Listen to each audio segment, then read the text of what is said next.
Hello everyone, today I want to show you my automatic charge creeper farm. I went through several designs before coming up with my final one. My goal was to create a design that could be built every 5 blocks and did not use any redstone dust. Initially, I used an armor stand to direct lightning to the middle and detect the fire with a bud. Then the block which lightning strikes on would be retracted to prevent double triggering. I distributed the creepers with minecarts and activator rails. The whole system would reset after 22 game ticks, since that's how long lightning can last up to. The system worked, but the problem was that the creeper on the rail could get struck by lightning while it was moving. So, to fix this issue, I made this design, which was similar in principle, but it would keep the creeper and the minecart out of lightning range, and then raise the creeper by a block once it was inside.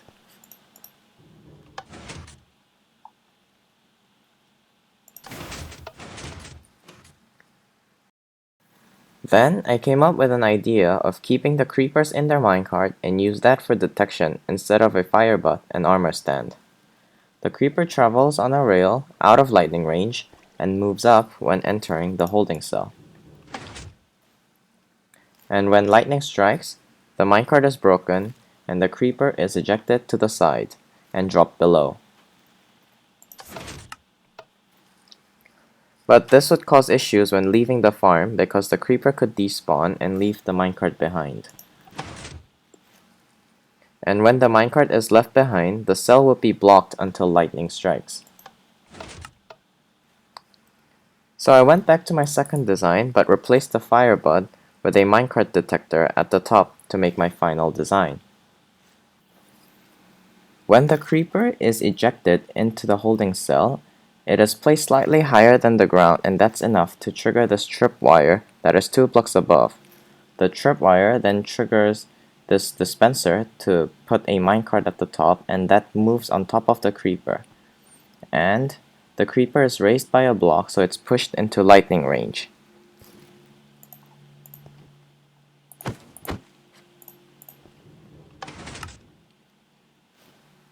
This saves on some lag since the minecart is only placed for filled holding cells and there's less entities being loaded.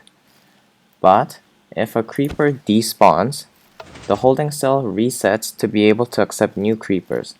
The minecart stays, but it doesn't interfere with the cell even if lightning strikes when the cell is empty. It will just reset itself and put the minecart back into this dropper. There is one piece of redstone dust used here, but that's just for power source and it never changes its power level, so it doesn't cause any lag. Alternatively, I could have replaced this with a cauldron and use a comparator, but that would have been more expensive, and if I use redstone torch here, moving pistons here would cause light updates. The downside to this design is that it's quite annoying to build because of the curved rail at the top. There has to be an opaque block above the creeper, otherwise the creeper will cancel nearby lightning strikes. And the minecart has to be above the creeper, otherwise a lightning could break the minecart without actually hitting the creeper. But you can somewhat easily make the curved rail using this setup and place a rail like this.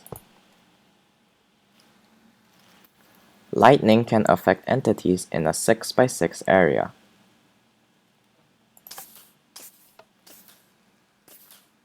The reason why I built a module every 5 blocks is because the rates don't change at all and I can fit more modules to have a little more than the mob cap without worrying about mobs despawning.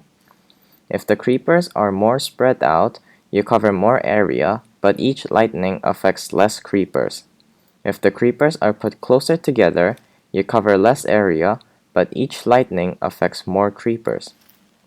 So here's a layout of my farm.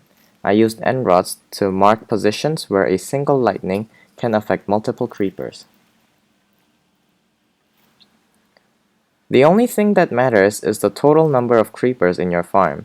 If you spread out the creepers, you'll get a more steady output of charged creepers, and if you keep all your creepers in a single spot, you'll have to wait more for a single lightning to convert them all.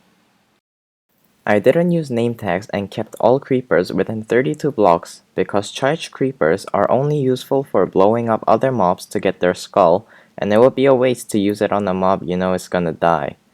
And also, name tags have to be renamed before being used, so it has to be refilled at some point. Since the creepers are not name tagged and count towards the mob cap, I had to make sure nothing else would take up the cap.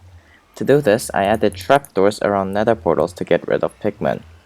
The creeper portal, which is this one, extends below so the pigmen can fall out on both sides. Obviously, I couldn't do the same for player portal since you need to be able to actually use it. So I use carpet on strings to discourage pigmen from walking out this way and trapdoors on the opposite side. And for both portals, once the pigman falls into the trap, they are just dropped on top of cactus. I think that covers everything. World download is in the description. Thanks for watching.